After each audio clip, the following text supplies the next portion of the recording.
My husband wiped out my entire bank account while I lay unconscious in a hospital bed. He texted that he deserved it, after everything he'd done for me. I sent back a single thumbs up. And when I walked out of the hospital the next morning, I already knew exactly what I was going to do next. My husband wiped out our entire bank account on a Wednesday afternoon while I was in a coma. Not a regular sleep. A medically induced coma after a stroke that had killed me twice on the operating table. The doctors had to bring me back both times. Before we continue, I want to thank you for being here. If you believe that betrayal should have consequences and that survival makes you stronger, please consider subscribing. It's free and helps us reach more women who need to hear this. Now let's see how I fought back. I was 42 years old, lying unconscious in the ICU at Providence Hospital with tubes down my throat and a machine breathing for me. The neurologist had told my emergency contact, my sister Riley, not my husband, that the next 48 hours would determine if I'd survive, and if I did, whether I'd have permanent brain damage. That's when Caleb decided to clean out our savings. $73,000. Every penny I'd saved from 15 years of brutal work in commercial real estate. Money I'd earned showing properties on weekends, negotiating deals past midnight, building a career from nothing while my husband played artist and contributed exactly $0 to our household. I didn't know any of this until I woke up 36 hours later. Couldn't speak right. Couldn't move my right side. But I could read. One text message on my phone. From my husband. Not, "Thank God you're alive." Not, "I'm so sorry." Not, "I'm on my way." Just a screenshot of our bank account with a zero balance and a sentence that changed everything. "I deserve this after everything I've done for you." He'd robbed me while I was unconscious in a hospital bed and had the audacity to tell me he deserved it. I looked at that message for a long time. Then I did the only thing that made sense. I sent back a thumbs up emoji. My husband thought that meant I was broken. Defeated. Too sick to fight back. He thought wrong. I'm Ella Brennan. And this is the story of how I made my husband regret every single dollar he stole while I lay dying. But to understand what came next, you need to know who I was before that Wednesday. Before the stroke. Before the betrayal. Before I became the kind of woman who could send a thumbs up emoji to her husband and mean it as a declaration of war. 15 years ago, I was nobody in Portland's commercial real estate market. Just another assistant at a mid-tier agency, showing cramped studio apartments to college kids who couldn't afford them. I wore cheap suits from Ross Dress for less and walked everywhere because I couldn't afford parking downtown. I came from a working-class neighborhood in southeast Portland. My dad worked construction. My mom cleaned houses. Neither of them went to college. When I told them I wanted to go into real estate, my dad said, "That's for rich people with connections. You don't have either." He wasn't wrong. But he also didn't know how stubborn I could be. I started at the bottom. Worked every weekend while my friends brunched in the Pearl District and posted pictures of mimosas and avocado toast. Worked holidays when the office was empty and nobody called. Worked through flu seasons and family emergencies because missing a day meant missing a commission, and missing a commission meant staying broke. My first year I made $28,000. Barely enough to cover rent and ramen. But I showed up. Every single day. Smiled through property showings even when my feet ached. Answered calls at midnight from panicked landlords. Built a reputation as someone reliable, someone who did what she promised. Year 2 I made $35,000. Year 3 $42,000. By year 5 I'd broken 6 figures and moved from studio apartments to commercial properties. Small stuff at first. Retail spaces in strip malls, office suites in forgettable buildings. But each deal taught me something. How to read clients. How to negotiate. How to push without pushing too hard. Property managers started requesting me specifically. Small-time landlords recommended me to their friends. Word spread that Ella Brennan was sharp, dependable, and didn't waste anyone's time. By the time I turned 35, I was showing multi-million-dollar properties to developers and investors with serious capital. Mixed-use projects. Waterfront developments. The kind of deals where one commission could equal what I used to make in an entire year. I wasn't the best agent in Portland, but I was in the top tier. And I'd gotten there without connections, without a trust fund, without anything except work and more work, and refusing to quit when things got hard. My commissions weren't just paychecks. They were proof. Proof that I could build something from nothing. Proof that hard work actually meant something. proof that a girl from Southeast Portland with no advantages could make it. I saved aggressively. Lived in a modest one-bedroom condo in a neighborhood that hadn't gentrified yet. Drove a Honda Civic I'd bought used and maintained meticulously. Packed lunches instead of buying $15 salads downtown. While other agents at my firm leased luxury cars and took European vacations, I funneled every spare dollar into savings. $73,612. That's what I'd built by age 42. Every dollar represented something. A late-night contract negotiation. A difficult client I'd smiled through.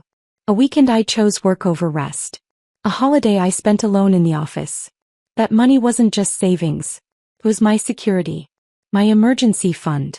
My proof that I'd made something of myself. My promise that I'd never be broke and scared again. And Caleb took all of it while I was dying. But I'm getting ahead of myself. I met Caleb Brennan 12 years ago at a gallery opening in the Pearl District. One of those pretentious First Thursday events where people who don't understand art pretend to while drinking cheap wine from plastic cups. I'd gone with a colleague who bailed after 20 minutes, leaving me stranded among abstract paintings that looked like expensive therapy sessions. I was about to leave when I saw him, standing in front of a canvas covered in aggressive red slashes, looking both proud and vulnerable in a way that made him magnetic. His paintings weren't good. Even I could tell that, and I knew nothing about art. But Caleb had this energy that drew people in. Like he needed protection from a world that didn't appreciate his genius.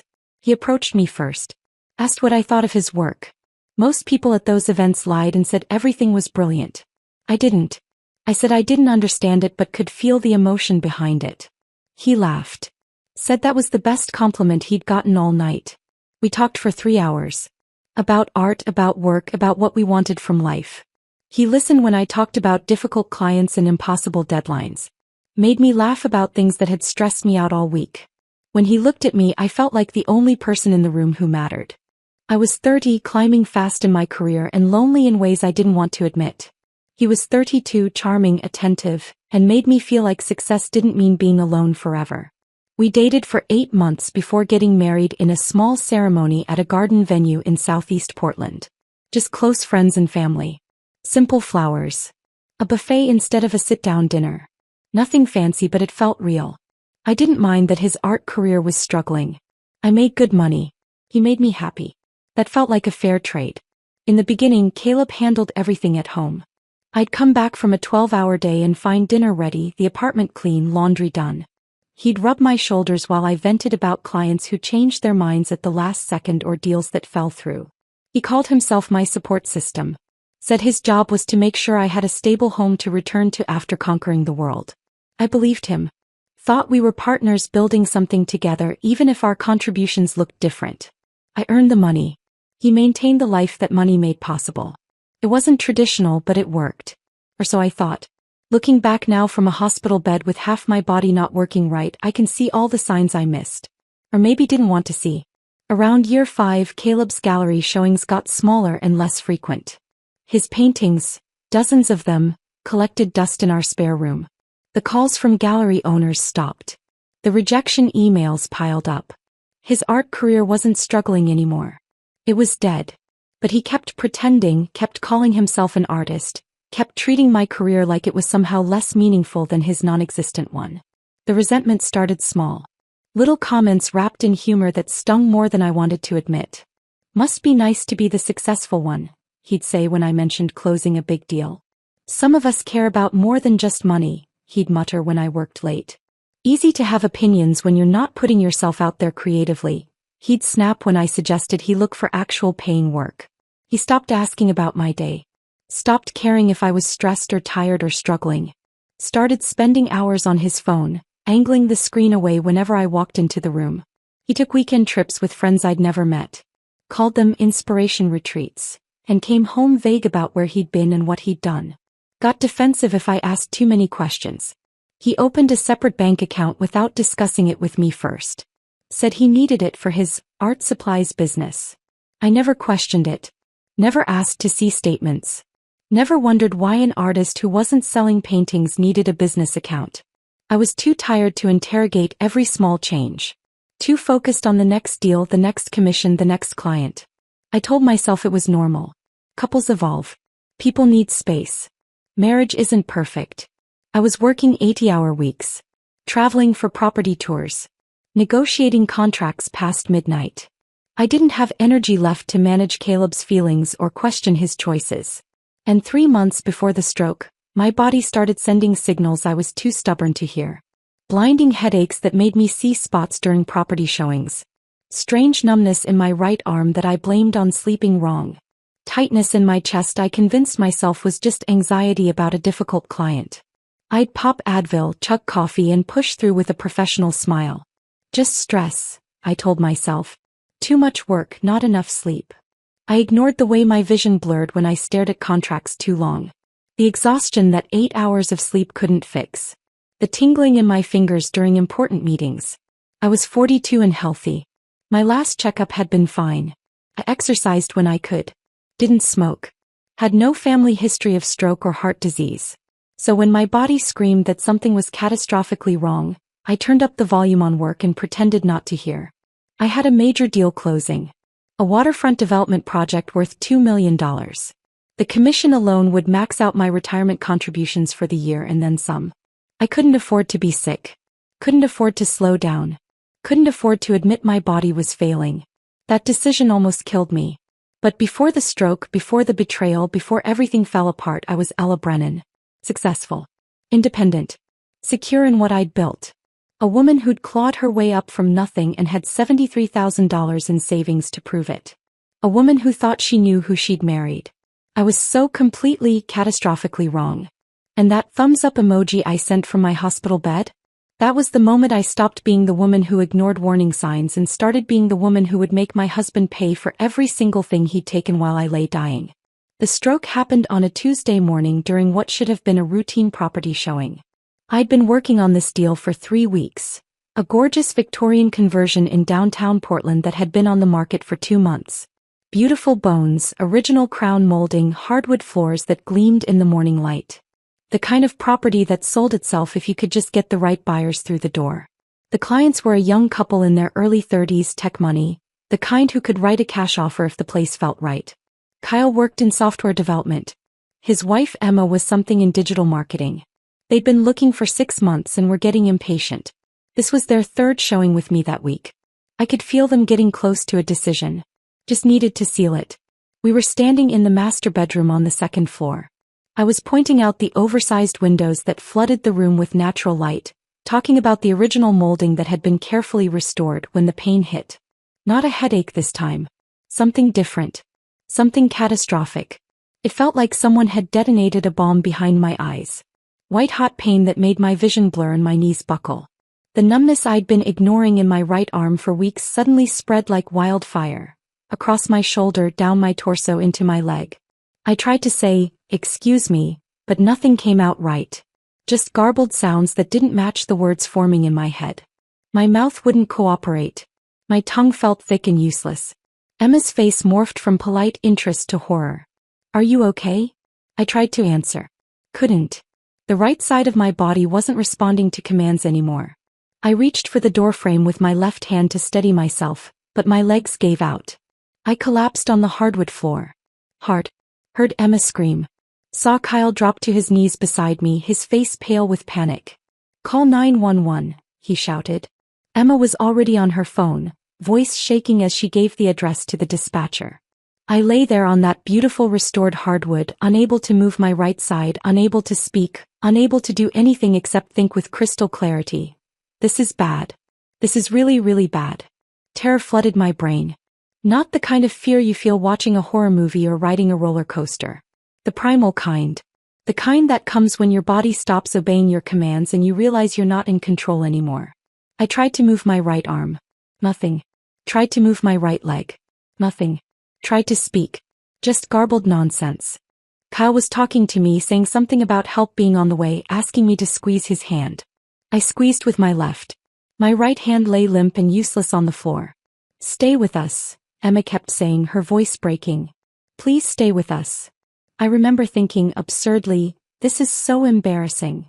Here I was, a professional who prided myself on being reliable and put together, collapsed on the floor of a property I was trying to sell, drooling and unable to speak. Then I thought, I'm 42 years old. This can't be happening. This happens to old people. People with health problems. Not me. But it was happening. My body was shutting down and there was nothing I could do to stop it. The ambulance arrived in what felt like hours but was probably 7 minutes. Paramedics rushed in with equipment and urgent voices. They asked me questions I couldn't answer. Shined lights in my eyes. Checked my vital signs. Possible stroke, one of them said. We need to move fast. They loaded me onto a stretcher. The last thing I saw before they carried me out was Emma crying and Kyle holding her, both of them looking terrified. The ambulance ride is a blur. Sirens screaming. Paramedics talking in clipped medical terminology I didn't understand. Someone started in 4. Someone else was on the radio coordinating with the hospital. I kept trying to move my right side. Kept failing. The terror was overwhelming now, drowning out everything else. They rushed me into Providence Hospital downtown. Bright lights. People in scrubs moving with controlled urgency. Someone wheeling me down hallways at speed. Voices shouting medical terms. Then a doctor's face appeared above me. A woman, maybe 50, with kind eyes and a no-nonsense expression. Mrs. Brennan, I'm Dr. Patel. You're having a stroke. We need to do emergency surgery to remove the clot. Do you understand? I tried to nod. Manage something that might have looked like agreement. You're going to be okay, she said, but her eyes told a different story. We're going to take care of you. Then everything went black. Later, much later, they told me what happened next. Ischemic stroke. A blood clot had traveled to my brain and blocked blood flow. At 42 years old, with no obvious risk factors, my brain had started dying. They performed emergency surgery to remove the clot. It worked, but my brain had already started swelling dangerously. To save my life, they induced a medical coma. Put me under with drugs and hoped my brain would recover enough to bring me back. I flatlined twice during those first hours. My heart just stopped. They brought me back both times with machines and medication and sheer determination. I was unconscious for 36 hours. A day and a half where I simply didn't exist. No dreams. No awareness. Just nothing. A black void where my life paused while doctors and nurses fought to save it. I have no memory of those hours. Can't tell you what it felt like to be that close to death. Can't describe the sensation of your heart stopping and being forced back to life. But while my body lay in that hospital bed hooked up to machines with my future uncertain and my life hanging by a thread, other things were happening in the world I couldn't see. Things I wouldn't discover until I woke up. Things that would change everything. When I finally came back, it was gradual. Not like waking up from normal sleep. More like surfacing from deep underwater. Slow, disorienting, with pressure in my head and confusion about where I was. The fluorescent lights felt like knives stabbing into my eyes. Everything was too bright, too loud, too much. I had tubes in my arms and something down my throat that made me gag. My mouth tasted like metal and felt dry as sand. A nurse appeared in my field of vision. A young woman with kind eyes and purple scrubs. Welcome back, Mrs. Brennan, she said softly, smiling with genuine relief. You gave us quite a scare. I tried to speak. Couldn't. The tube was still in my throat. Panic surged. It's okay, the nurse said quickly, reading my fear. Let me get the doctor. We're going to remove that tube. You're safe. The next hour was a blur of doctors and procedures. They removed the breathing tube, which was horrible, and checked my vital signs. Asked me questions. Tested my responses. My right side felt heavy and wrong. Like it belonged to someone else. When I tried to move my right arm, it barely responded. My right leg was the same. Dead weight. When I tried to speak, my words came out slurred and garbled. My mouth couldn't form the shapes my brain was commanding. It was like being trapped inside a body that didn't work right anymore. Dr. Patel came in shortly after. She explained everything in careful, simple terms. Stroke. Emergency surgery. Medically induced coma. I'd coded twice, her exact word, coded, which I understood meant my heart had stopped. You're very lucky to be alive, she said. The damage could have been much worse. Lucky. That word again. She explained what came next. Physical therapy. Speech therapy. Occupational therapy. Cognitive rest. No stress. No driving for at least 6 weeks. Recovery would be slow, she warned. Months possibly. Maybe longer. I listened to all of this with a strange sense of detachment. Like she was talking about someone else's life. Someone else's broken body. Someone else's ruined plans. Then I thought of work. My clients. The Victorian conversion. The deals I had in progress. My phone. Where was my phone? I looked around frantically with my working left side. Saw it on the bedside table. Reached for it with my left hand, my right still useless, and managed to grab it. The screen lit up with notifications. Emails. Texts. Missed calls. And one message that made my blood run cold despite the warmth of the hospital room. From Caleb. Not, "Are you okay?"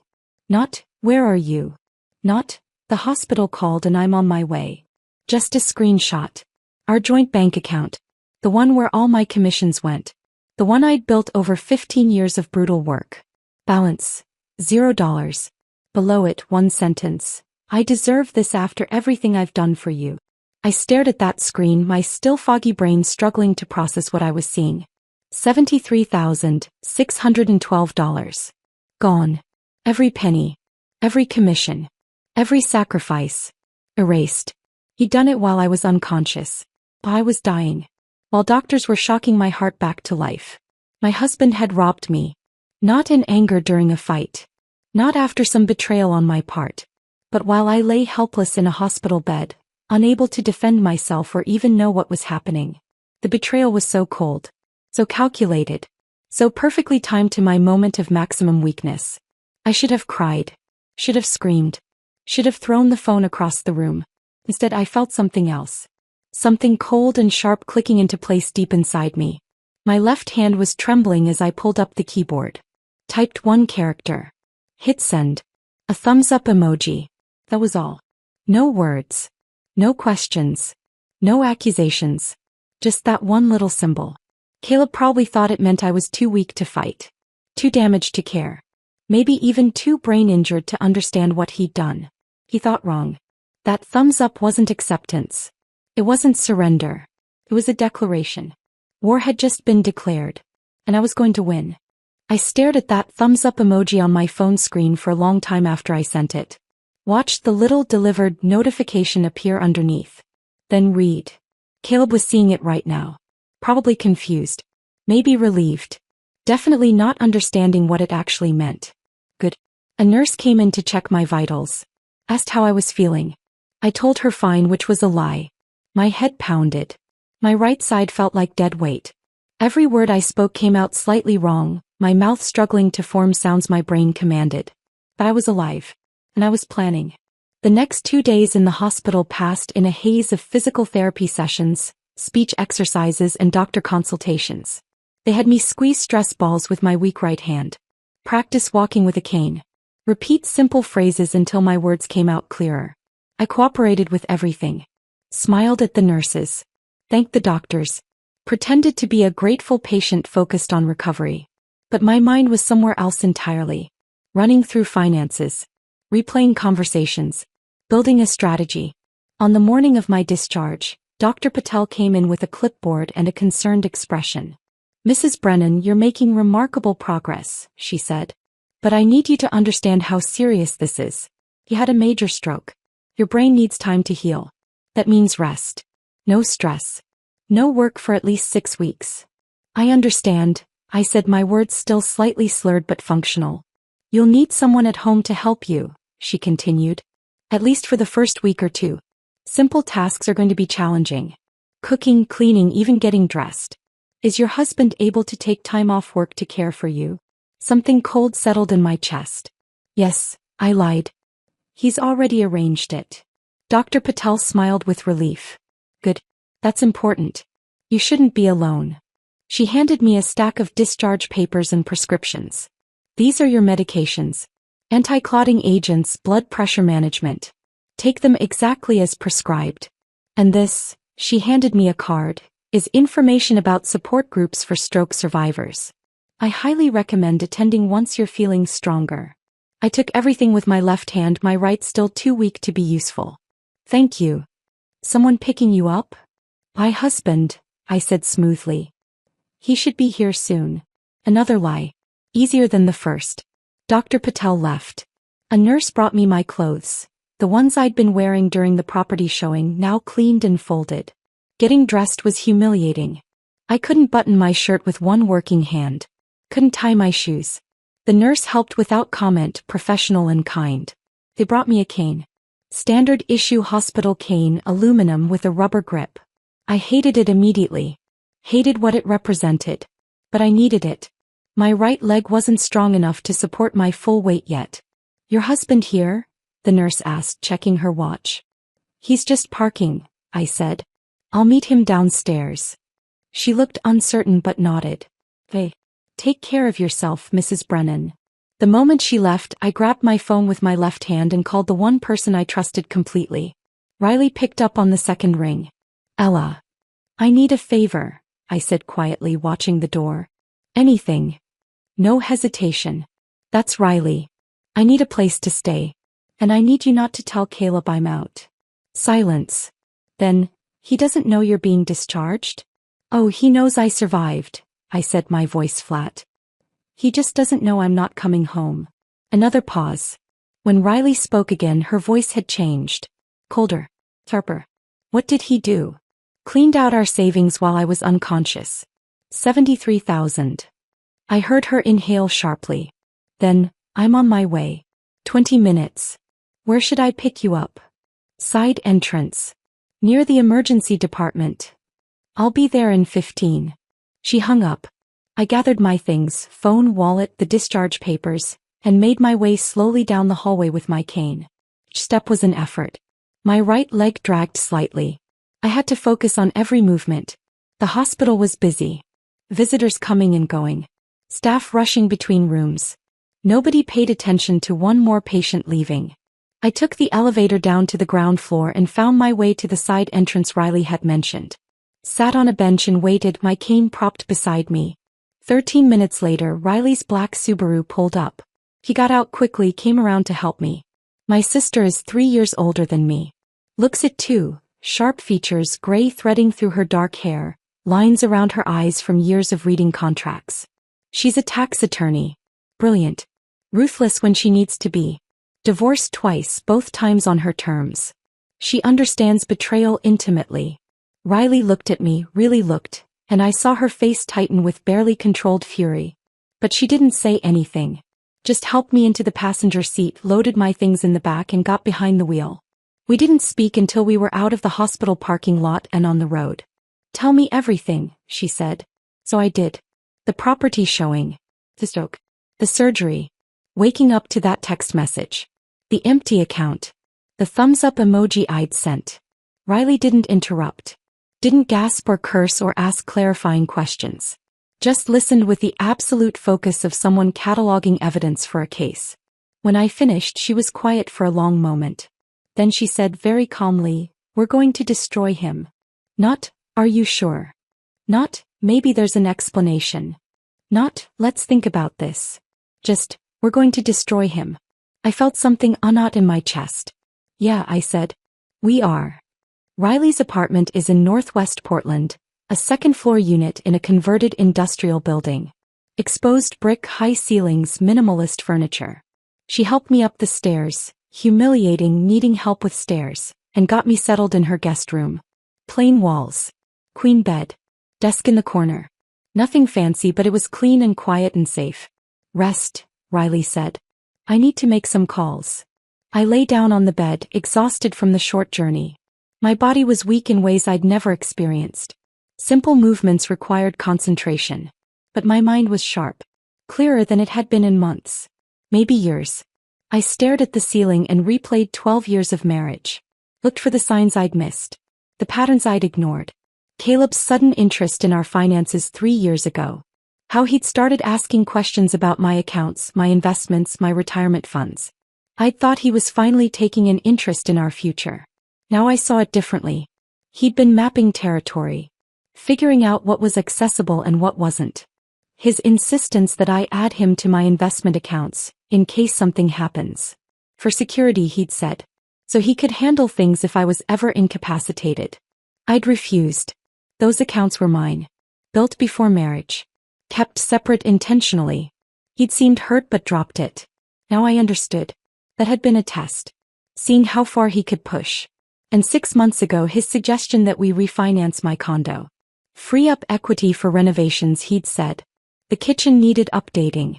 The bathroom could use work. I'd said no. The condo was mine. Bought before we married. Paid for with my money. I wasn't refinancing it. He'd gotten angry. Said I didn't trust him. That I treated our marriage like a business transaction instead of a partnership. We'd fought. He'd sulked for days. Eventually I'd apologized just to end the tension. Now I saw that too for what it was. Another test. Another boundary check. He'd been planning this. Maybe for months. Maybe longer. And the moment I collapsed during that property showing, the moment I became vulnerable and helpless, he'd executed his plan. That first night at Riley's I didn't sleep. Couldn't. My body was exhausted but my mind wouldn't stop. I lay in that guest bed using my left hand to scroll through old text messages, old emails, looking for evidence of what I'd missed. Riley came in around midnight with chamomile tea. You should sleep, she said. Can't. She sat on the edge of the bed. Tomorrow we start building your case. But tonight you need rest. He's been planning this, I said. For months.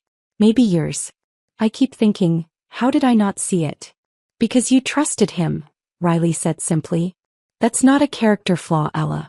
That's what you're supposed to do in a marriage. I was an idiot. No. He was a thief. There's a difference. My phone buzzed on the nightstand. Another text from Caleb. Where are you? The hospital said you were discharged. I showed Riley. She read it and shook her head. Don't respond, she said. Let him panic. Another buzz. Oh, I'm worried. Please call me. Then another. This is ridiculous. We need to talk about this. I watched them accumulate. Watched his tone shift from confused to concerned to frustrated. He doesn't know where I am, I said.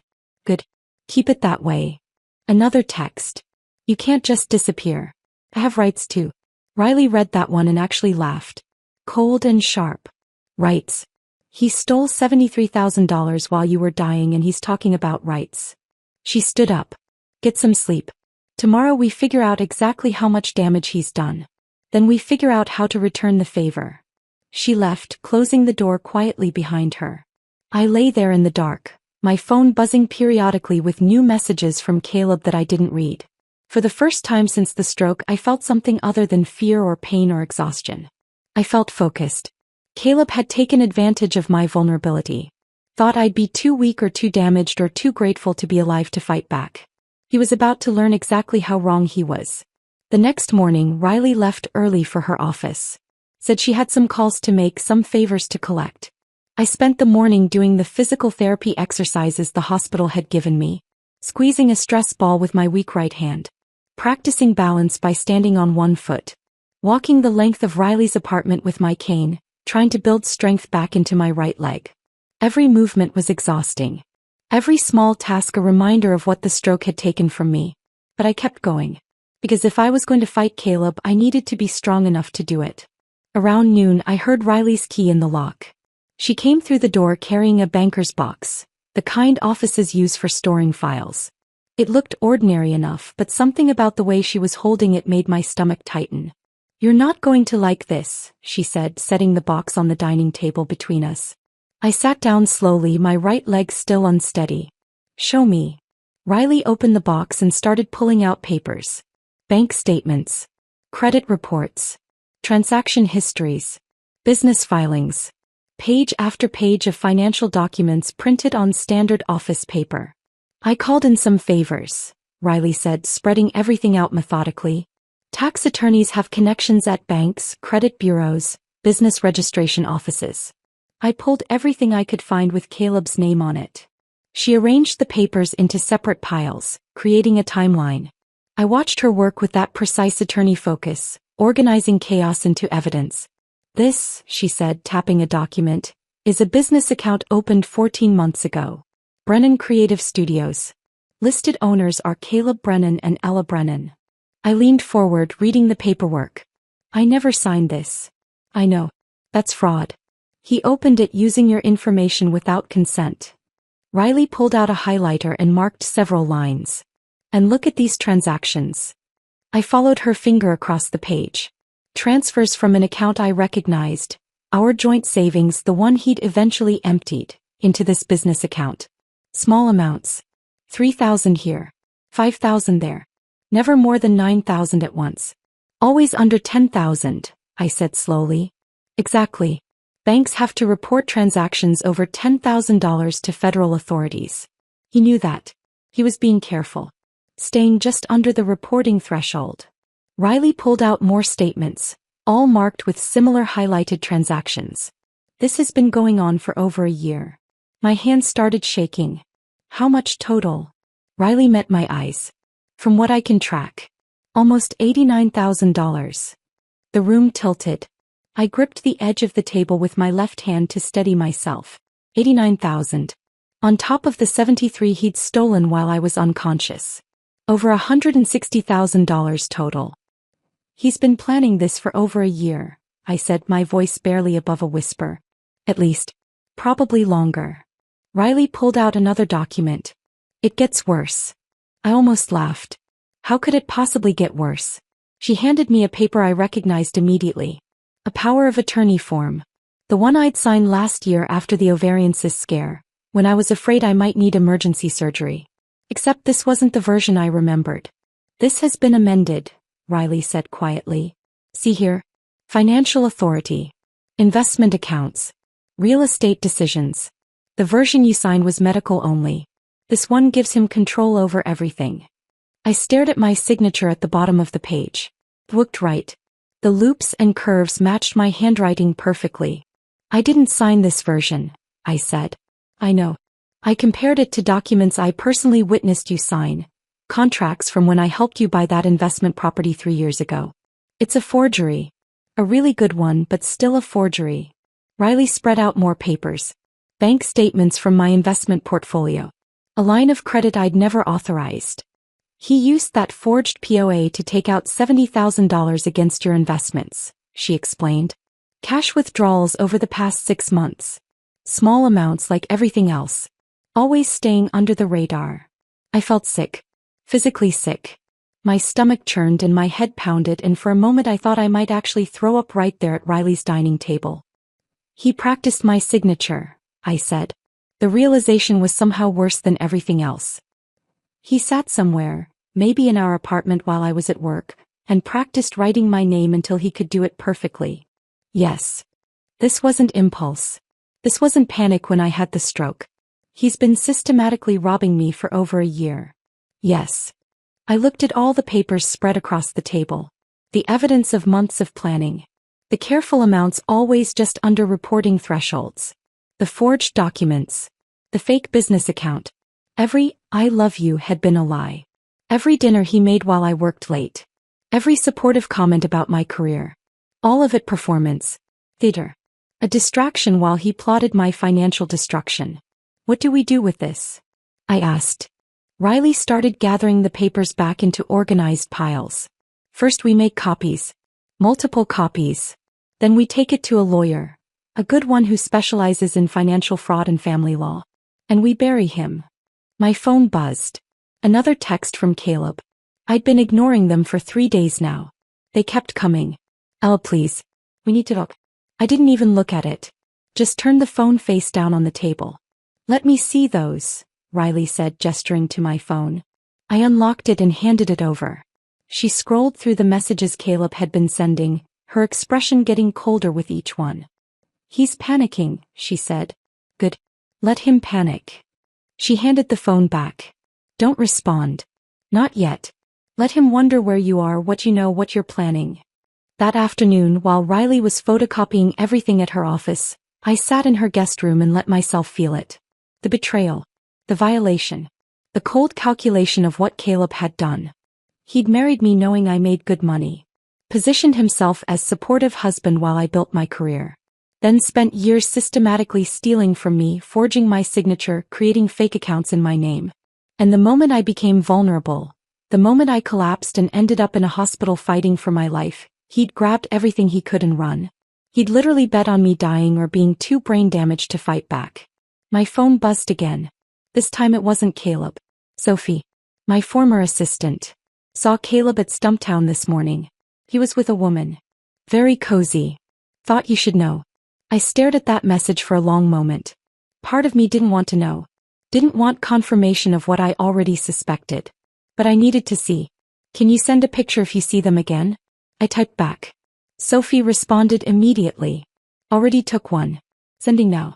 The image loaded slowly. When it finally appeared, I felt something cold and sharp settle in my chest.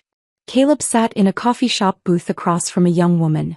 Brunette, mid-20s, pretty in that natural Portland way. His hand rested on her thigh. She was laughing, leaning forward, completely comfortable with his touch. The intimacy was unmistakable. I didn't recognize her. Forwarded the photo to Riley without comment. Her response came within minutes. Running reverse image search. Give me an hour. I lay back on the guest bed, staring at the ceiling. The image burned into my mind. Of course there was another woman. Of course. That's what this was really about. Not just money. Not just theft. But an exit strategy. A new life with someone younger, funded entirely by my work. 90 minutes later, Riley called me into her home office. She had her laptop open, a full profile displayed on the screen. Vanessa Pruitt, Riley said. 26 years old. Works as a gallery coordinator at Atelier Northwest. The name clicked. That's where Caleb had his last gallery showing. 8 months ago. Exactly. Riley pulled up more information. Social media profiles. Employment history. And then something that made my blood run cold. Venmo transactions. He's been paying her rent, Riley said quietly. $1,500 a month for the past 9 months. Look at the memo lines. Rent. Apartment. He wasn't even trying to hide it. With my money, I said. With your money. Riley pulled up Vanessa's Instagram. Public profile. Hundreds of photos documenting the life of a 20-something in Portland. Coffee shops. Art galleries. Hiking trails. Wine bars. And in the background of those photos, if you looked carefully, was Caleb. A figure barely visible in a shot from Mount Tabor 3 months ago. A reflection in a mirror during a gallery opening. A man's hand, wearing that distinctive turquoise ring Caleb always wore, holding a wine glass at a restaurant. They'd been hiding in plain sight. Documenting their relationship for anyone who bothered to look closely enough. Riley scrolled further. Weekend trips to Cannon Beach. Seattle. A long weekend in San Francisco 6 weeks ago. Right when Caleb had told me he was going on an inspiration retreat alone. Then Riley stopped on one particular photo. Posted 2 weeks ago. Vanessa holding up a set of keys, huge smile on her face, caption reading, New chapter.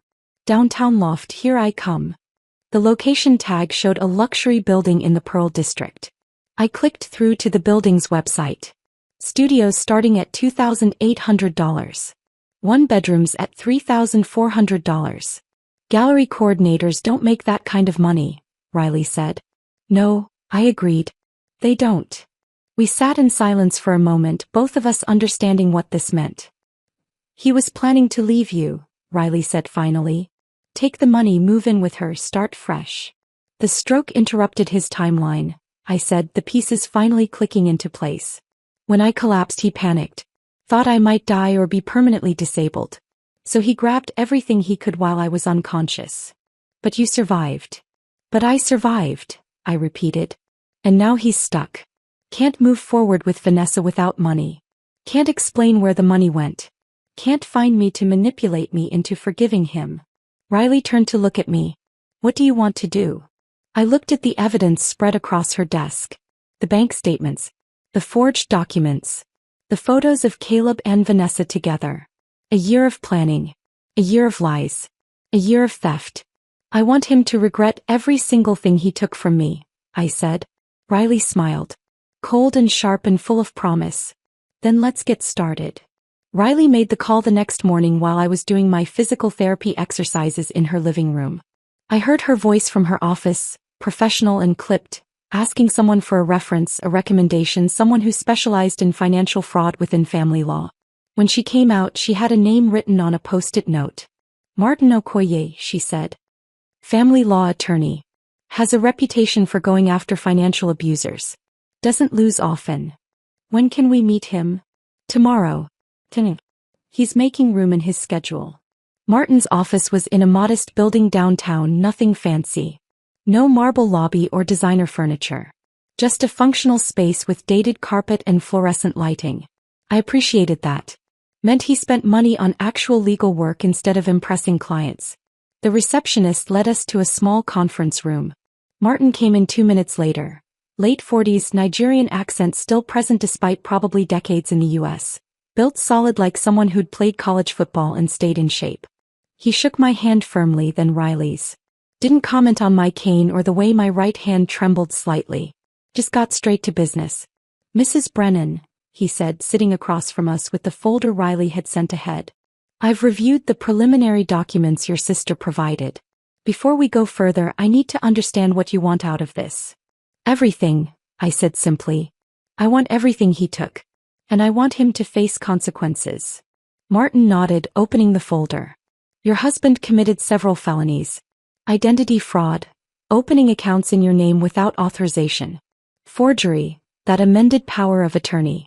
Financial exploitation of a vulnerable adult during a medical crisis. The dollar amounts involved make this serious. We can pursue criminal charges in addition to divorce proceedings. What happens if we do both at once? I asked. Gets complicated. Criminal charges can actually slow down the divorce. Defense attorneys will advise their clients not to cooperate with discovery, not to provide financial documents, plead the fifth. Makes it harder to get your assets back quickly. I thought about that. So divorce first. Get my money back. Then criminal charges. Martin raised an eyebrow. Most people want the criminal case first. Want to see justice done. I want my life back first, I said. Justice can wait a few months. Riley smiled beside me. He understood. Martin studied me for a moment. Then he smiled too. Mrs. Brennan, I think we're going to work very well together. We spent the next 2 hours going through everything. Martin took notes in a leather portfolio, asking sharp questions, circling back to details that seemed minor but apparently weren't. The timing matters, he explained.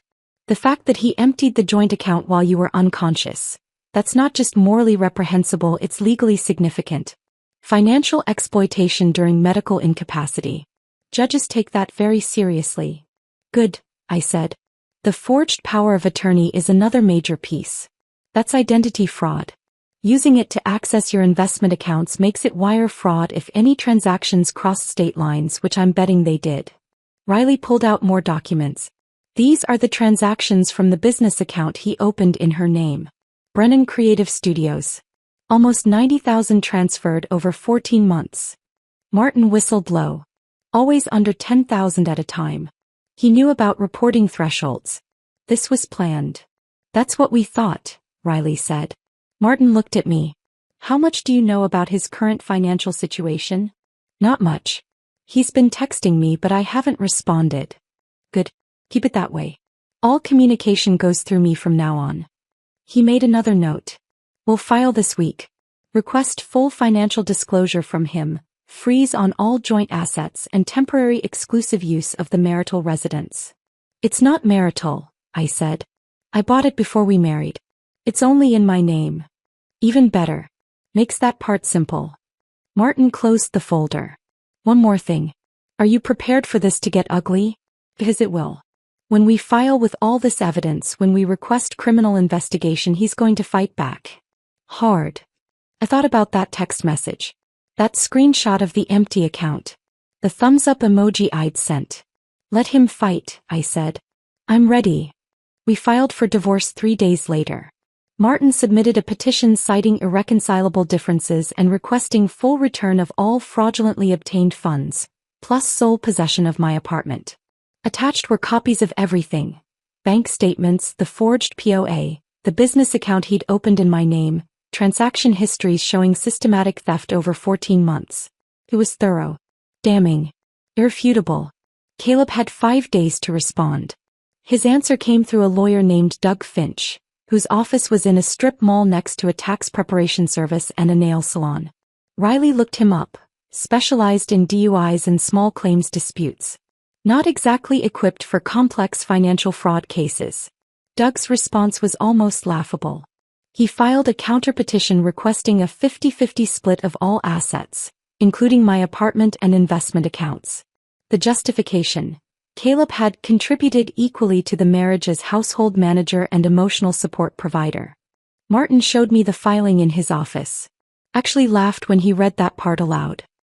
He stole over $160,000 and his lawyer is claiming homemaker equity, Martin said. This won't work, but it'll drag the process out while they scramble for a better strategy. How long? I asked. Couple months probably. Discovery, depositions, financial disclosures. Maybe a settlement conference before we get to actual trial. Good, I said. Let it drag. Martin looked confused. Most clients want this over quickly. I want him to make mistakes, I said. Desperate people do stupid things. Understanding dawned on Martin's face. You want to see what else he's hiding. Exactly. While the legal machinery ground forward, Riley was working another angle. She'd been tracking Caleb's digital footprint, social media, tagged locations, Venmo transactions, building a complete picture of his double life. One evening she came home with her laptop and a grim expression. Found something else, she said, pulling up a bank statement I didn't recognize. Personal checking account at a bank I'd never used. Caleb's name only. Opened 18 months ago. Current balance, $31,847. Where did this come from? I asked. Riley highlighted transactions. Small transfers from the business account. Cash deposits. And look at the timing. He pulled up my commission records from work. Lined them up next to Caleb's deposit history. The pattern was obvious. Every time I closed a major deal, every time a big commission hit our joint account, Caleb would move money. First to the fraudulent business account, then in smaller chunks to this secret personal account. Building his escape fund. Dollar by dollar. My dollars. He's been planning this since before he opened the business account, I said slowly. At least 18 months. Probably longer. This was always the plan. Steal enough, move it somewhere you couldn't track it, then leave. Riley scrolled through more transactions. Regular payments to Vanessa. Payments to a moving company 2 weeks before my stroke. Even a deposit that lined up exactly with my biggest commission of the year. A waterfront development deal I'd closed 3 months ago. I'd worked 12-hour days for 6 weeks to close that deal. Celebrated with Caleb over dinner when the commission finally came through. He'd seemed genuinely happy for me. And 2 days later he'd transferred $15,000 of it to his secret account. We need to freeze this too, I said. Martin filed an emergency motion the next morning. Requested the court freeze all accounts connected to either party pending full financial investigation. Provided evidence of the hidden account, the systematic transfers, the pattern of theft. The judge granted it that afternoon. Every account with Caleb's name was locked. He couldn't access the money he'd stolen. Couldn't withdraw cash. Couldn't pay bills. Couldn't finance his new life with Vanessa. I found out how completely trapped he was 2 days later when Sophie texted me. Just saw Caleb at Fred Meyer. His card got declined at checkout. He looked like he was going to cry. I showed Riley. She confirmed it through one of her banking contacts. Every account was frozen solid. No access. No exceptions. My phone started buzzing almost immediately after that. Caleb's text had been sporadic before. Now they came in waves. Oh, this is insane. I can't even buy groceries. We need to look. This is affecting both of us. You're destroying everything out of spite. I made a mistake, but this is cruel. I saved every message. Didn't respond to any of them. Then Riley's phone rang. Unknown number. She put it on speaker. Hello. Riley answered. Is this Riley Brennan? A young woman's voice. Shaking. Verging on tears. Who's asking? My name is Vanessa. I don't know who else to call. Caleb said you're his wife's sister. Please, I need help. Riley's expression went cold. I'm listening. Caleb told me his accounts got frozen because of his wife. He can't pay my rent. I'm going to get evicted. I didn't know he said they were separated. He said the divorce was almost final. I didn't know he was stealing from her. The desperation in her voice was real. He probably really didn't know. Probably believed every lie Caleb told her. Vanessa, Riley said, her voice like ice. Caleb is a liar and a thief. Whatever he told you about his marriage, about being separated, about his wife being cruel. All fiction. He stole over $160,000 from my sister while she was unconscious in a hospital bed. Use that money to pay your rent, buy you things, plan a future with you. Silence on the other end. If you're smart, Riley continued, you'll distance yourself from him immediately. Before you become an accessory to fraud. Before your name ends up in legal documents as a co-conspirator. Do you understand? I didn't know, Vanessa whispered. I swear I didn't know. Then get away from him. No. Before this gets worse. Riley hung up. We sat in silence for a moment. Then I started laughing. Couldn't help it. The sound came out harsh and cold but felt good. He can't pay her rent, I said. He's trapped. No money. No escape. No girlfriend. And it's only going to get worse, Riley said. Wait until discovery starts. Wait until he has to produce every financial document, explain every transaction, justify every lie. My phone buzzed again. Another text from Caleb. Please, Ella. Just talk to me. 5 minutes. That's all I'm asking. I turned the phone face down without reading the rest. He's panicking, I said. Good, Riley replied. Let him panic. Let him scramble. Let him realize exactly how badly he messed up. For the first time since the stroke, since waking up to that empty account and that cold text message, I felt something close to satisfaction. Caleb had taken advantage of my vulnerability. Thought I'd be too weak or too damaged or too grateful to be alive to fight back. He was learning exactly how wrong he'd been. And we were just getting started. 6 weeks after the stroke, we had our first major court hearing. By then I'd regained most of my physical strength. My speech was back to normal. No more slurring, no more struggling to find words. The tremor in my right hand only showed up when I was exhausted. I could walk without the cane if I concentrated, but Martin had been clear about strategy. Bring the cane, he'd said during our prep session the day before. You don't have to lean on it but carry it. Visual reminder of what happened to you. Of what he did while you were vulnerable. I understood. This wasn't just about facts and documents. It was about optics. About making sure the judge saw me as a victim who'd fought back, not just another angry spouse in a contentious divorce. That morning I stood in front of Riley's bathroom mirror and dressed carefully. Navy blue suit. The same one I'd worn to close a $2 million waterfront development deal the year before. Back then it had been armor against difficult clients and tough negotiations. Now it was armor against my husband. I pulled my hair back in a neat bun. Minimal makeup. Small pearl earrings my mother had given me years ago. Professional. Put together. Sympathetic but strong. Riley appeared in the doorway behind me, already dressed in her own court-appropriate outfit. Gray pantsuit, sensible heels. You look good, she said. I look like I'm going into battle. You are. We drove to the courthouse in silence. Portland morning traffic was its usual mess. Rain-slicked streets, brake lights, the smell of coffee from a drive-thru on every corner. Riley kept glancing at me like she wanted to say something encouraging but couldn't find the right words. In the parking garage she finally spoke. You ready? I picked up my cane from the back seat. Let's end this. The courthouse was downtown, an older building with marble floors and high ceilings that made every sound echo. We went through security, found the right courtroom and sat on a bench outside to wait. Martin showed up 10 minutes later, briefcase in hand, looking calm and professional. Judge Torres is fair, he said, sitting beside us. Doesn't tolerate games. Doesn't like people who take advantage of vulnerable spouses. This should go well. Should, I repeated. Will, Martin corrected. The evidence is overwhelming. But let me do the talking. Answer questions directly if the judge asks you something, but don't volunteer information. And whatever you do, don't react to anything Caleb or his lawyer says. I nodded. At exactly 10 a.m. the bailiff called us in. The courtroom was smaller than I'd expected. Maybe 30 feet across, with wooden benches that looked like church pews and fluorescent lighting that made everything feel stark and official. Judge Angela Torres was already at the bench. A woman in her 50s with short gray hair and reading glasses perched on her nose. She looked up as we entered, her expression neutral but her eyes sharp. Caleb was already there, sitting at the opposite table with Doug Finch. He looked terrible. Like he hadn't slept in days. Wearing jeans and a blazer that didn't quite match, his hair uncombed, dark circles under his eyes. He looked at me when I walked in. I didn't look back. Just walked to our table with my cane clicking on the floor, sat down and kept my eyes forward. Judge Torres shuffled papers for a moment. Then she spoke.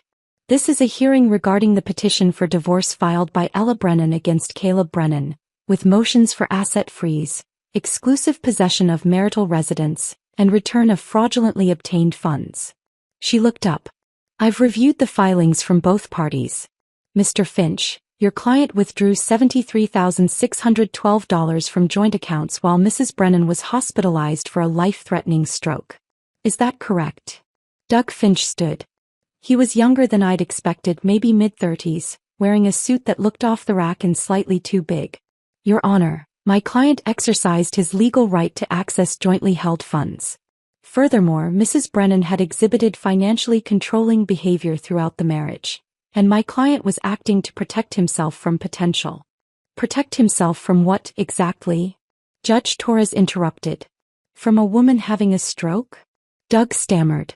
From potential abandonment, Your Honor. Mrs. Brennan had recently refused to refinance their marital home, which my client interpreted as preparation for divorce. Their home. Martin stood smoothly. Your Honor, if I may. The property in question is not a marital asset. Mrs. Brennan purchased that condominium before the marriage, has paid the mortgage exclusively from premarital accounts, and Mr. Brennan has no legal claim to it whatsoever. Judge Torres turned her attention to Caleb.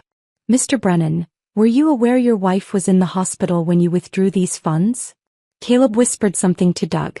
Doug leaned down, listened, then straightened. Yes, Your Honor, but my client was under extreme emotional stress. I didn't ask about his emotional state, Judge Torres said. I asked if he knew she was in the hospital. She looked directly at Caleb. Mr. Brennan, answer the question yourself, please. Caleb stood slowly.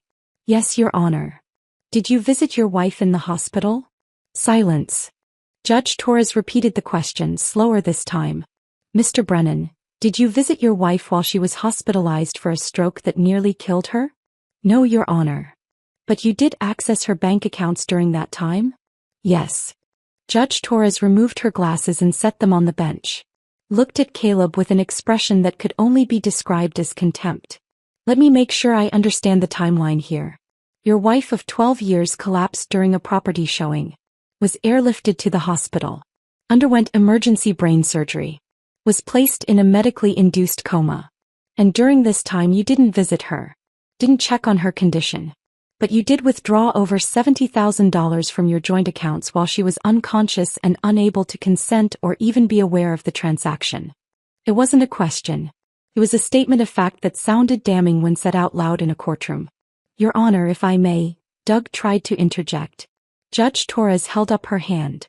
You may not. I'm still trying to understand how your client's attorney expects me to believe this was anything other than financial exploitation of a medically vulnerable spouse. She put her glasses back on and looked at the documents in front of her. I'm ordering an immediate freeze on all accounts connected to either party pending further investigation and discovery. This includes the joint savings account, the business account opened in Mrs. Brennan's name without her authorization, and any personal accounts held by Mr. Brennan. Doug started to object. Judge Torres cut him off with a look. Additionally, Mrs. Brennan is granted temporary exclusive possession of the marital residence. Mr. Brennan, you have 72 hours to remove your personal belongings. A police escort can be arranged if necessary. Your Honor, that's my client's home, Doug protested. No, counselor. It's Mrs. Brennan's home. She purchased it before the marriage. It's titled in her name only. Your client has been living there as a guest, essentially. That guest status is now revoked. Judge Torres made a note on her paperwork. Furthermore, I'm ordering full financial disclosure from both parties. Bank statements, investment accounts, credit cards, loan documents. Everything. I want a complete picture of the marital finances before we proceed. She looked at Caleb again. And Mr. Brennan, I strongly suggest you cooperate fully. Withdrawing tens of thousands of dollars while your spouse is medically incapacitated strikes me as unconscionable. Your client is fortunate I'm not recommending criminal charges at this time. She banged her gavel once. Next hearing in 30 days. Discovery to be completed before then. We're adjourned. Everyone stood as Judge Torres left through the door behind the bench. The moment she was gone, I let out a breath I didn't know I'd been holding. Martin gathered his papers, looking satisfied. That went exactly as well as I'd hoped. Across the aisle, Doug was talking urgently to Caleb in a low voice. Caleb's face was pale, his hands shaking. As we filed out, he tried to catch my eye. Tried to approach. I walked past him without acknowledgement. My cane clicked on the marble floor. Riley walked beside me, her hand on my elbow, protective. Outside the courtroom, in the echoing hallway with its high ceilings and afternoon light coming through tall windows, Martin turned to us. Judge Torres clearly sees through his story, he said. The fact that he didn't visit you in the hospital but did access your bank accounts, that's damning. And the tone she used? She's already made up her mind about his character. What happens now? I asked. Discovery. We get access to everything, all his accounts, all his transactions, all his communications. And he has to provide it. If he refuses or hides anything, he's in contempt of court. Riley smiled. He's trapped. Completely, Martin agreed. He can't access the stolen money. Can't hide it. Can't move it. And in 30 days, we're back in front of Judge Torres with a complete financial picture. Then we negotiate settlement or proceed to trial. We walked out of the courthouse into gray Portland drizzle. Riley offered to drive me back to her place, but I shook my head. Can we go somewhere else? I asked. I don't want to go home yet. We ended up at a coffee shop near the waterfront. Sat in a corner booth with overpriced lattes and watched rain streak the windows. You did great in there, Riley said. Calm, composed, didn't react when Caleb tried to get your attention. Didn't feel great. What do you mean? I wrapped my hands around my coffee cup. We won. Judge gave us everything we asked for. But I feel empty. Martin had left after the hearing. Other clients, other cases, but Riley stayed. She looked at me with understanding. This is just the first step, she said gently. It's not supposed to feel like victory yet. Then what's it supposed to feel like? Progress. Movement. The beginning of getting your life back. She reached across the table, squeezed my hand. You're doing the right thing. I wanted to believe her. Wanted to feel confident in the path I'd chosen. The legal battle, the asset freeze, the systematic dismantling of Caleb's life. But sitting in that coffee shop watching rain and strangers pass by, I felt something else. Something uncomfortable. Doubt. Not about whether Caleb deserved this. He did. He'd stolen from me while I was dying. He'd planned it for over a year. He'd built a secret life with another woman using my money. But I kept thinking about the girl I'd been 15 years ago. The one who'd started in real estate with nothing but ambition and optimism. Who'd believed hard work mattered. Who'd thought love was enough. That girl felt like a stranger now. The stroke had changed me. The betrayal had changed me. I was harder now. Colder. More calculating. I wasn't sure I liked who I was becoming. But I also wasn't done yet. Let's go home, I said finally.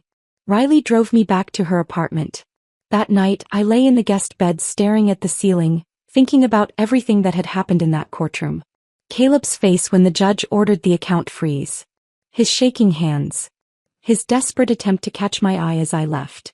Part of me, a small, stupid part, had wanted to feel sorry for him. I pushed that part down. Locked it away with everything else I didn't want to feel. This was justice. Not revenge. Justice. And I was going to see it through to the end. 2 weeks after the courthouse hearing, I was doing my morning physical therapy routine when Riley's phone rang. She answered in the kitchen. I heard her voice shift from casual to sharp in seconds. Are you sure? She said. Then, send me everything. I'll call you back. She came into the living room where I was doing balance exercises, holding her phone with an expression I recognized. She'd found something. Caleb just applied for a passport, she said. Expedited processing. 2-week turnaround. I stopped mid-exercise. He's planning to run. That's what I thought. So I did some digging. Riley pulled up her laptop, typed quickly. Remember that old tablet you both used for household stuff? Grocery lists, shared calendar. Yeah. It's still at the apartment. And it's still syncing to the cloud. Including Caleb's email. I sat down on the couch. What did you find? Riley turned the laptop so I could see. Email after email. Browser history. Search queries. Non-extradition countries. Mexico residency requirements. International wire transfers under $10,000. How to open offshore bank account. He's been planning this for at least a week, Riley said. Since the court hearing probably. Realized his accounts were frozen, realized he was trapped and started looking for an exit. With what money? I asked. Everything's frozen. Riley scrolled to another email. He's been talking to Vanessa about it. Look at this thread. I read the messages. Caleb telling Vanessa they'd leave the country together. Start fresh in Mexico. He just needed to access some money first. Just needed to convince the judge to release funds for living expenses. He thinks he can trick the court into unfreezing enough money to run, I said. Exactly. Riley closed the laptop. And I think we should let him try. I looked at her. What do you mean? I mean we give him rope. Let him think he's getting away with it. Then we catch him in the act. Understanding dawned slowly. You want to set a trap. I want to make him commit another crime. One so obvious, so documented, so impossible to deny that he can't talk his way out of it. Riley pulled out her phone, started texting. I'm calling Martin. We need to move fast. We met with Martin that afternoon at his office. Laid out the plan. We file a motion requesting limited release of funds, Martin explained. $10,000. Just enough to cover Caleb's basic living expenses while the divorce proceeds. Food, rent, necessities. The judge will probably grant it, I said. Seems reasonable. Exactly. And the moment that money hits Caleb's account, we track every transaction. If he moves it offshore, if he tries to hide it, if he does anything except use it for legitimate living expenses, we've got him for fraud, contempt of court, and probably a dozen other charges. Riley was already on her laptop. I can monitor his accounts in real time. The second money moves, we'll know. And if he actually runs? I asked. Then we alert the authorities. He becomes a fugitive. That's a whole different level of legal trouble. Martin leaned back in his chair. But I don't think he'll get that far. Men like Caleb aren't smart enough to disappear successfully. They make mistakes. We filed the motion the next day. Martin kept the language simple and reasonable, requesting minimal fund release for basic needs, emphasizing that Caleb had no access to money for food or rent. The judge granted it within 24 hours. $10,000. Released to Caleb's primary checking account. Conditional on being used only for necessary living expenses. The money hit his account on a Thursday morning at 9 a.m. Riley and I were sitting at her dining table, her laptop open between us, watching in real time. There it is, Riley said, pointing to the screen. 10,000. Just cleared. We waited. 5 minutes. 10. 15. Then the first transaction appeared. Transfer. $10,000 from checking to Brennan Creative Studios' business account. He moved it immediately, I said. He's trying to hide it from the court order, Riley replied. Thinks if it's in the business account it doesn't count. We kept watching. 5 minutes later, another transaction.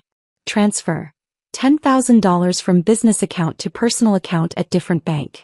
There's the secret account, Riley said, taking screenshots. The one he opened 18 months ago. Then we waited again. Longer this time. Almost an hour.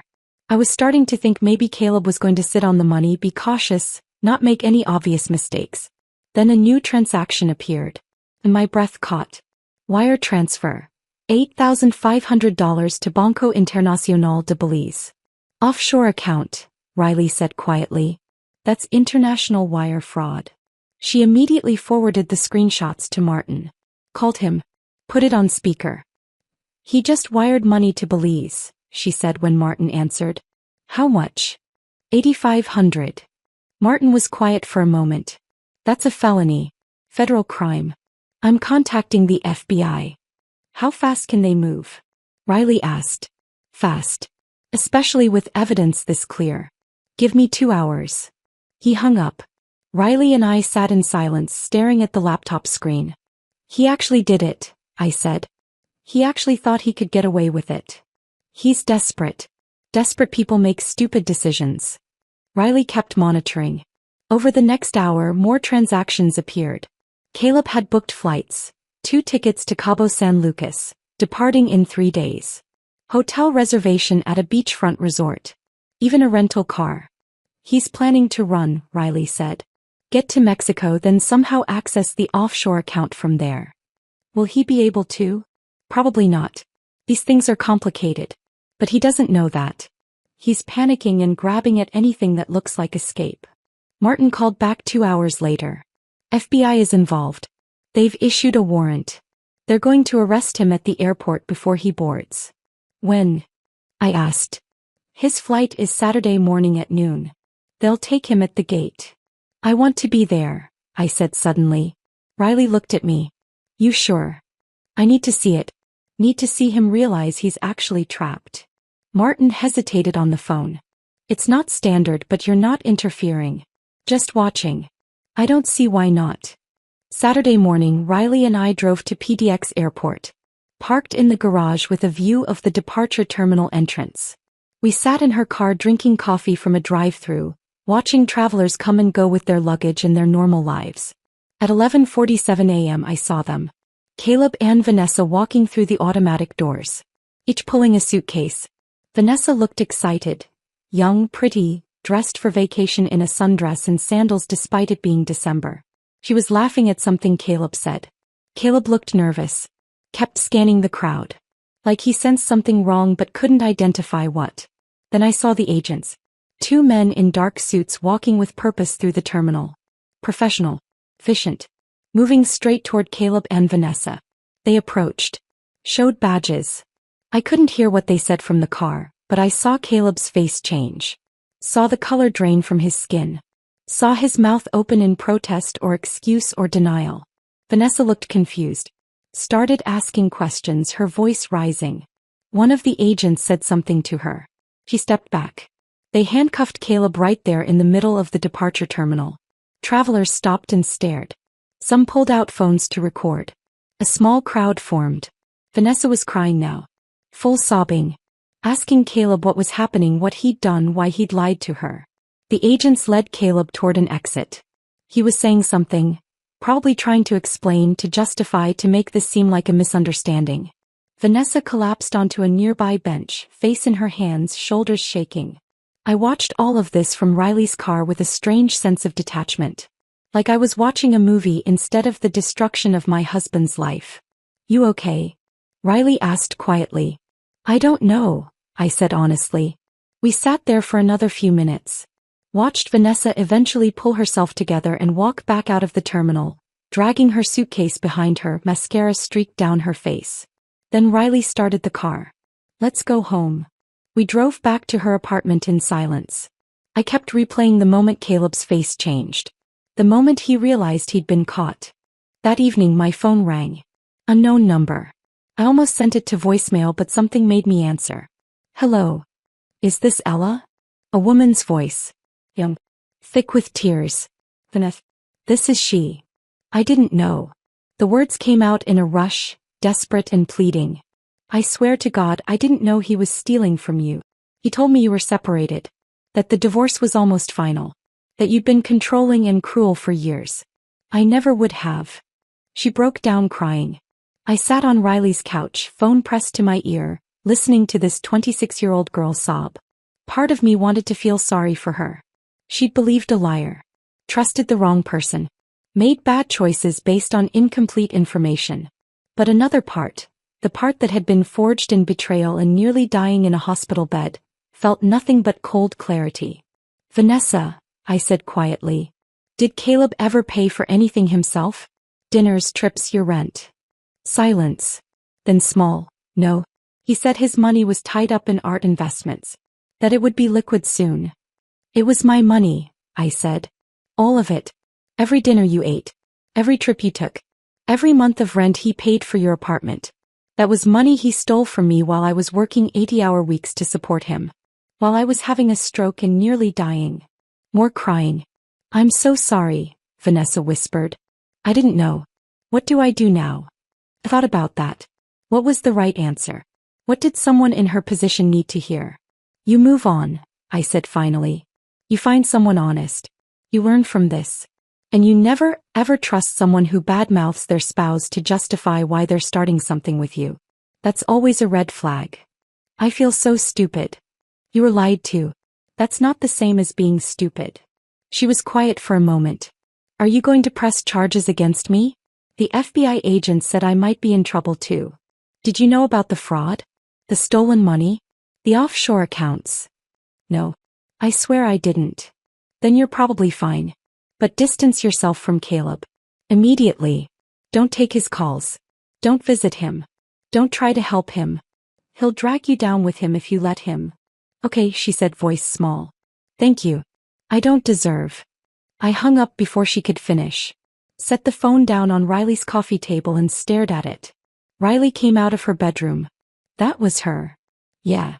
What did she say? That she didn't know. That he lied to her. That she's sorry. Do you believe her? I thought about it. Yeah.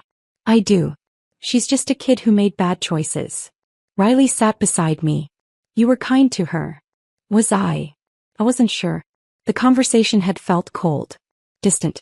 Like talking to someone through glass. Kinder than I would have been, Riley said. We sat in silence for a while. Then Riley turned on the TV, some mindless cooking show, and we watched without really watching.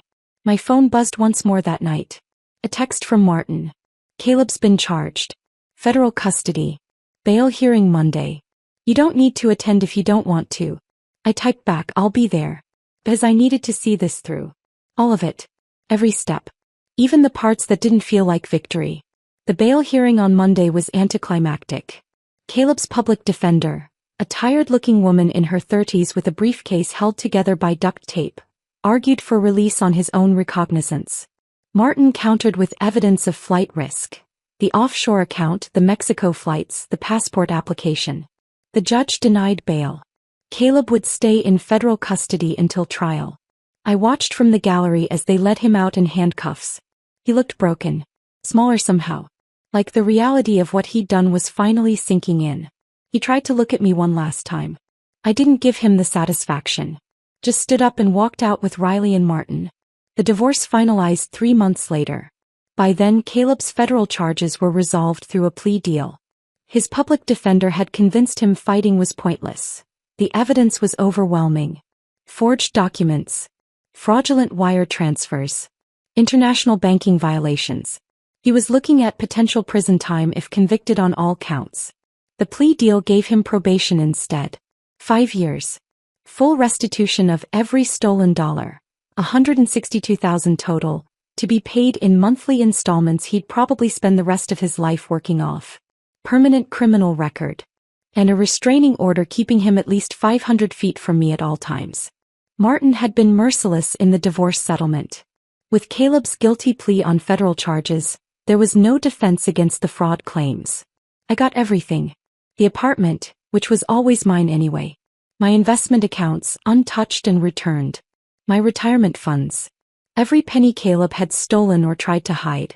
He got nothing. No assets. No claims. Just debt and consequences. The last time I saw him was at the final hearing.